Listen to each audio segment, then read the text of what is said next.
What's going on, everybody? Welcome back to another video. I am Lobaberry Crunch as always.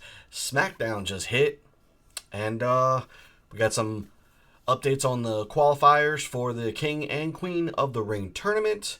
A couple little things happened to set up next week's SmackDown. So you know what? Let's talk about it.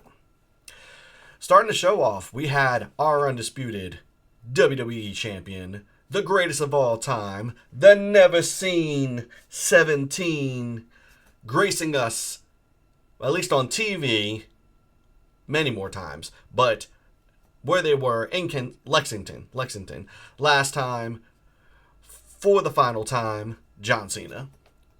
He came out to obviously let us know, once again, kind of that heel run of like just running his mouth. Kind of feels like it's kind of growing a little stale to me for that. It's fine at the same time. Again, I'm being a little probably critical for it, but it's fine. It's not a big deal. While his promo was going on, then we saw Randy Orton, LA Knight, and Cody Rhodes all join him in the ring, each having their own point to point at him about how they're going to win the King of the Ring and how they're going to get the title off of him. And to me personally, I think the one that hit the most was definitely LA Knight's promo. I feel like LA Knight has not been getting the proper push or proper love that he deserves. Now, granted, yes, he's been involved in a lot of things, but that man needs the strap at some point. And I do agree with a lot of people that obviously I get Seth Rollins winning, I get it for the story, but I feel like LA Knight, I think this should have been the year LA Knight won the Money in the Bank briefcase. It does feel like we're kind of getting to a point where like a lot of the top stars are becoming the ones that get the briefcase and they end up being main eventers anyway. The whole point of the Money in the Bank briefcase is to build a star that basically is a mid-carder that could end up being a main eventer. So it gives them that opportunity. And it just feels like for the last few years, it hasn't really been that way. I feel like the last one that maybe was like a very successful cash-in to me was still Damian Priest. I still think Damian Priest had a really good cash-in. But prior to that, we had like Braun Strowman. We had Austin Theory with his failed cash-in on the U.S. title. It just felt like the cash-ins were just not there. At least on the men's division. So, women's division, I feel like has been doing pretty well with it. But the men's division feels like it's kind of fallen flat with it. But again, I digress. I mean, it's just me, my opinion. But definitely good promo. Definitely was good to see. Definitely loved the opening of the store. Opening of the show. A lot of star power. Really, really, really enjoyed it. So, moving on, we had yet another appearance by Ron R-Truth Killings. So, because I kind of don't know where they're going with his name. He claimed that his name would now be going forward as Ron Killings, but then we also keep getting them calling him R-Truth.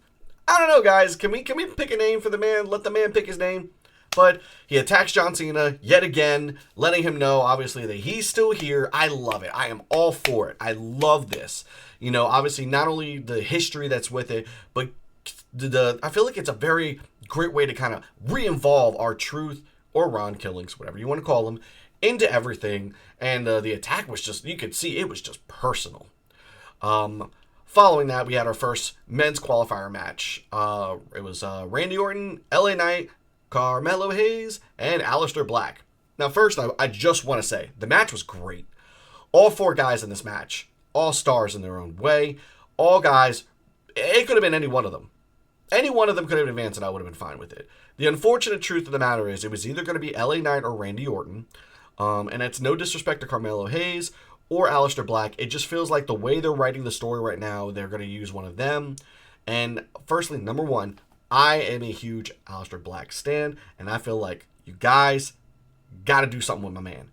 He came back to WWE. He came back to kind of not only reestablish himself, but to show that he left AEW, you know, to come back here. He came back home to WWE. And I feel like we should definitely be giving him way more than just like these random small matches. I think we need to get something soon. Because it's not like I feel like we need to have a rebuild of the character. We know who Aleister Black is. The fans knew. The pop he got when he came back was amazing. So, but let's move back onto the match. Match was great. I liked the match. Got what we needed. Had some really, really cool spots. This one, the ending spot with the Randy Orton catching Carmelo Hayes with an RKO on top of LA Knight was really, really cool. I mean, these RKO spots just keep getting better and better to me, and I feel like they're always great. But we move on with Randy Orton moving into the next round. Now, again, nothing bad in this situation. I mean, you kind of get done what you need to get done. So we'll see how it goes from here. Moving on from that, we also had the women's qualifier match with Jade Cargill, Nia Jax, Michin, and Piper Niven. Now, what's interesting is before the segment happened, we found out that our fearless, wondrous leader, Chelsea Green, is not there. Apparently, she's had trouble with travels and unfortunately was not able to make it. So, in her qualifying match later on that night, it will be Alba Fire filling in for her. And I just was like, really? It's an interesting story take. I mean, I don't hate it. It just was kind of weird. But the match was a pretty good match. You know, a lot of hard-hitting moments, a lot of back and forth in between all of them. You know, a lot of power moves. And to take a note out of my buddy Snobble Grapple's opinion on that, I mean, I do kind of agree with him here. We got to chill with the power moves. You got to chill with the power moves. You know, big spots are cool, but the consistent power shuffle, it just, you got to give these women more than that. You know, I get it. Jade Cargill is a very, very strong woman. You can see that. I don't feel like we need to overly sell her power. So, and on top of that, obviously with, you know, somebody like Nia Jax in there too, it's the same thing. Now, unfortunately, I'm gonna nitpick here. Jax had some spots where were very, very botchy. It was kind of like, ugh. Also, I don't know what it is, but her Annihilator does not seem like it sells me anymore. Like, it kind of looks like she's just flat up, slowly sitting down. And, I mean, that's not necessarily a bad thing, but it just to me, it just doesn't sell me. It just doesn't hit the point of like, oh man, that looks so devastating. It kind of looks like she's slowly taking that slow seat. Doesn't seem like it's really hitting. But we ended up getting Jade Cargill advancing on by hitting Jaded onto the Secret Harvest member, Piper Niven. So I kind of felt like we knew Jade was going to move on. I feel like especially with the storyline with her and Bianca and Naomi, especially Naomi with the fact that she's the most Money in the Bank, definitely really helped out that moment though. So moving on, we had a really, really cool Naomi segment with Tiffany Stratton. Now this one was all promo work, and I loved it for both women. Both women sold the promo work. Naomi came out there, and she did her thing. She was letting everybody know that she is the most dangerous woman right now in WWE because of that briefcase. She's going to let everyone know that she's not letting anything stop her. So Tiffany comes out, kind of calls her out on her bluff, saying, hey, are you going to do it? Then just do it. Like, cash in on me right now. I'm right here. And Naomi kind of backs off, you know, doing the typical heel thing. But then we had a surprise attack from Nia onto Tiffany Stratton. And almost had this moment of Naomi looking like she was going to cash in. We knew she wasn't going to, but, you know, she has to tease it a little bit. So she kind of teases the cash in, but Nia immediately puts that to a halt because she tells her she's mine and she wouldn't allow her to do it. So very, very good promo moment for both of these women. Moving past that part, we had the Wyatt Six versus the Motor City Machine Guns. Now, cool thing about this whole thing was I love the fact that everyone was backstage. All the tag teams were backstage, and they were almost like arguing on who was going to face the Wyatt Six. And it's crazy because, like, you know, you had everyone kind of like, oh, no, you're going to do it. No, you're going to set the precedence. No, you're going to do it. No, you're going to do it. I'm not going to do it. You're going to do it. It was a fun moment, but the Motor City Machine Guns were the ones that got pulled up. And on top of that, it seemed like everyone kind of had that, like, sigh of relief. Like, you know, hey, we didn't want to do this, but, you know, good luck. Motor City Machine Guns came out. It was a really good back and forth match. I think that in everything that we've been seeing, I mean, I feel like we don't need to reestablish the Wyatt Six. But I feel like this is a great way to not only bring them back into the fold, but to show, like, they're scary. They are scary. The only problem with that is that everybody loves them. Because, we had all our Fireflies out there. Match was hard hitting. A lot of good fun spots. But obviously the Wyatt Six were the ones that came up. So, I'm wondering how this is going to go for the next, moment. But moving past that, we had our next qualifier for the Queen of the Ring, which was Alexa Bliss, Charlotte Flair, Alba Fire, replacing Chelsea Green, and Candice LeRae. Again, very star-studded qualifier here. Personally, me, was kind of figuring that it was going to either go to Bliss or Flair. Personally, and I am saying this as nice as I possibly can, I didn't want Flair. I didn't want her to be anywhere near that. Main reason is because I don't feel like she deserves it after everything that's gone on this year. I feel like this year has been a mess with anything involving Charlotte Flair. She clearly has allowed a lot of her personal feelings to get in the way of a lot of things. And I feel like it's too well known that unfortunately when she faces, like opposite talent, that's obviously either her job to help build, she doesn't really seem like she really wants to do it. With how badly she stiffed and beat up Tiffany in their match at Mania, it just proves to me that I don't think Flair needed this. And then, kind of feels like she doesn't. She doesn't. The girl has already enough accolades as it is. Like, I feel like she doesn't really need this, Now, somebody like the returning Alexa Bliss, this could be an argument for a lot of people, but personally, I think it would be a great moment to kind of reestablish Bliss for someone who's been out of the ring for a little bit. Fans have been wondering where she was. Alba Fire, unfortunately, I didn't really see her going anywhere with this. Obviously, she was a fill-in, so I didn't think she was going to do anything. But then again, also, I will give Candice LeRae an opportunity. This could have been a cool opportunity to build Candice LeRae. But, we never know. We could probably see something built with her later on. But this was a good match regardless. Let's go back to the points of the match. Really hard hitting back and forth. A lot of cool spots. I love the ending. The ending was great. It looked like Charlotte Flair was taking over. She grabbed Alba, put her in the figure 8. Alba was holding on. It looked like she was about to finish it.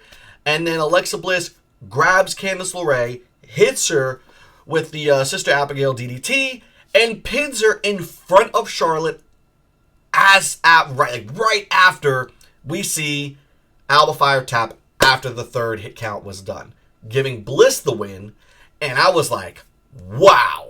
And we saw this really cool exchange of them in their faces, what's up? How you doing? Queen, how you doing?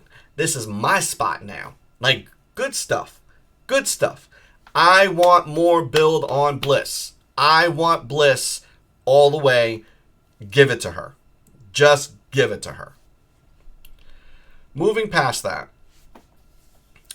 we had a couple of cool little moments. One moment I wanted to point out was the Jacob Fatu, who I'm actually repping right now.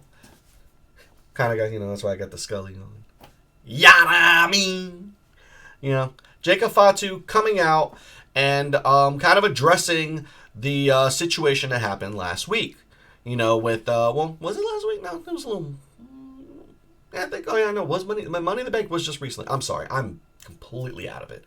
But addressing the whole situation of, I betrayed Solo, but that's because I am doing my own thing. We obviously saw the cracks forming with him and Solo for a while, and it finally came to a head with him betraying him at Money in the Bank. And you know what? Good on him. It was cool, and I loved seeing the crowd reaction with Jacob Fatu. America's Most Wanted. He was letting everybody know that he is all gas, no brakes, and then Solo interrupts on the Titantron. Not there. Or whatever they call it now. Is it called the Titantron? I'm not actually sure. Somebody correct me if I'm wrong on that one. But he appears on the board, shows up and starts talking about how he brought Jacob into this world. He could take him out. He gave Jacob everything. He was the one that got Jacob off the streets, and that he owes him. And that next week he is to meet him in the ring for a face-to-face and tell him the 4 words he wants to hear. I love you, Solo. Really, really cool. Love the story build. We're definitely going to get that match at SummerSlam. It's definitely happening. And I'm really, really looking forward to it. It's going to be a good match. One quick moment I wanted to talk about before we move on to the finals match of the night. I was not a fan of the fact that Hikuleo was on a dark match and was so heavily rumored to be there. Now, I don't know what the story is or why WWE is holding back on pulling him out and showing him off. Obviously, he is the final member of the Tonga Brothers, and it just feels weird that he's been signed for, I think, almost damn near a year, and we've never seen anything with him. All these rumors keep popping up. All these rumors keep being circulated, and we're just like, what is happening with Hikuleo? Is he showing up? Is he not? And then we got him being featured on a main event match. So it's called Main Event. It's their tape show. He made his debut on that, and apparently he beat one of the members of Pretty Deadly. Sorry, I don't remember who it was. I'm sorry, but he beat them, and that was it. I was kind of like, really? We got all these rumors that he was there at SmackDown, and that's what we got. We didn't even see him on TV. He didn't even show up. I thought it would have been cool to see him actually come out, maybe attack Fatu. On like a kind of like a final warning thing from Jacob, to Jacob from Solo. I don't know. Feels weird. Kind of felt like we kind of wasted something here, but I don't know. Maybe he'll make his debut next week. We'll find out later. So let's just wait. Lastly, we had the final qualifying match with Cody Rhodes, Damian Priest, Shinsuke Nakamura, and Andrade. Now, all 4 men, I'm going to say, deserved this win. All of them. Any one of them could have moved on. And any one of them could have benefited from the King of the Ring title. Or just being able to just have the chance to move on. Now, this is where I'm going to pick at WWE for this one. Obviously, I love Cody Rhodes and I love Damian Priest. Actually, I love all 4 men. All 4 men were all perfect choices. I feel like Andrade has been getting nothing since he's gotten back there. He had this really great rivalry with Carmelo Hayes, but I feel like they're still not doing anything with him. Like, nothing. He had like a short run at the U.S. title to try to win it, and didn't get anything out of it. He ended up losing. But even Shinsuke came back, won the U.S. title, then lost it. And it was a very short reign. So, I don't know. It felt weird. But match was really good. All 4 men, absolutely star-studded. Cody hitting some really cool Cody Cutter moments. Damian Priest showing that he is a main eventer and he is not to be taken lightly. Shinsuke definitely had some really cool sneaky moments, showing that technical side of him. And Andrade had some really good power moments as well. It just felt like, it could have been anybody. It could have been anybody. At one point, Cody Rhodes tried to take the table out. Kind of wanted to talk about the spot real quick. It was a Slim Jim branded table. WWE or TKO, whoever is in charge of the ads, come the hell on. Cut it out. A Slim Jim table? Stupid. I'm sorry. I'm going to say it. Stupid. But anyway, Cody pulls the table out, tries to, because remember this is a fatal 4-way, so there's no disqualification. Tries to take Nakamura out with the table, but ends up getting put through the table himself. The other 3 kind of start teaming up against each other. You see Andrade and Shinsuke kind of really work together a little bit, trying to take down Priest, because obviously he's the big man of the group. But eventually Cody Rhodes does come back, was able to successfully take pretty much almost everyone out. He hit like 3 crossroads, so he kind of hit everybody pretty much on it, giving him the win and him moving on to the next round. Now, I don't think Cody needed this. I like Cody. I know there's a lot of Cody haters out there. I know they call him Cody Hogan. That term is so annoying right now. The quote unquote Hogan person. It's so annoying. Honestly, a lot of people need to chill with it. It's not that big of a deal. I understand why it's to kind of try to get him back into the running for a WWE Championship title opportunity. I just still don't feel like he needed it. But you know, my personal pick right now for the King of the Ring is Sami Zayn. I want Sami to go all the way. I want Sami to win, and I want Sami. We know that Sami has defeated Gunther before, and I want him to be the one to take the title off of Gunther at this point. But it feels like we kind of got to a place where we didn't need this win for Cody. I feel like anybody else could have won. But then again, I could be wrong. Maybe Cody advancing is actually a good thing because maybe I think, you know, whoever he ends up facing could defeat him or have John Cena interfere and defeat him. And, you know, kind of give Cody that, like, push to possibly even going heel eventually. I mean, there's a lot of rumblings about a heel turn for Cody, so it's a possibility. And I enjoyed Cody's heel run when he was a heel in back in the Bullet Club days. So I don't know. We'll see. I mean, do I feel like they needed to do this? Not really. I feel like they could have gave it to Priest. I feel like they could have gave it to Andrade, any one of the other superstars. Even if they didn't make it past the next round, I feel like the win alone would have helped them. But I digress. You know, Cody wins, moves on to the next round. Overall, the SmackDown was pretty good. I mean, there were a couple little small segments here and there. Unfortunately, WWE's been doing this weird thing where they keep doing a lot of really cool, like, back and forth talk segments on the commercial breaks. I feel like they need to stop doing that. I feel like they need to give the stars their time on TV, especially with a 3-hour SmackDown, you know. And moving forward, 3 hours is the set time that we are getting with SmackDown. So it kind of feels like we need to do more with it. One last spot I want to talk about, I could have mentioned it earlier, kind of forgot about it, but was Cena comes out and tries to call out Ron Killings. You know, he's backstage also looking for him, runs into Jimmy Uso, kind of is like, do you know where he is? And Jimmy's like, no. And he was like, well, I'm going out to the ring. So if you see him, tell him to come out there. This promo that he did was really, really good. It was really, really good. And the cool thing was that CM Punk ends up coming out and being the surprise, you know, person to kind of come out there and speak to Cena about everything. This was one of my favorite segments with CM Punk. Honestly, the history and the story here was really good.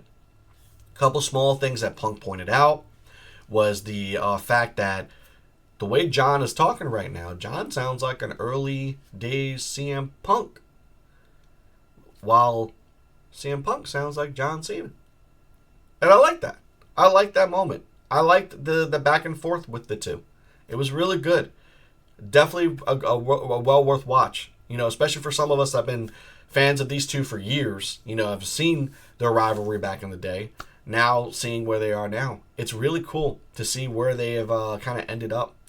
And one thing is, I know a lot of people are giving Punk a lot of flack for the fact that he's going to Saudi Arabia, especially with his opinions on the matter from before. One thing I want to point out is I did like that he got personal in his promo because I actually didn't catch it on Monday, but now I kind of thought about it, and I think he kind of let everybody know that he knows that what he's doing is wrong, but he's doing it because he wants to, you know, obviously appease the fans. And obviously it's also his opportunity to wrestle Cena. You know, because obviously this is our last run with Cena. So this probably is his last shot at him. And I like the fact that it's the monster comment. He has been very critical with the company about the whole thing. And I like the fact that when you think about what he said to be a monster, defeat a monster, I'll become a monster myself. Don't quote on me, that's like exactly what it is, but along the lines. And that monster comment, I think, is what kind of not justifies, but kind of, in his way, justifies him being the one going there. He said he's willing to become a monster to defeat a monster. Meaning that he's willing to put aside his pride and his political views and go to Saudi Arabia to face Cena.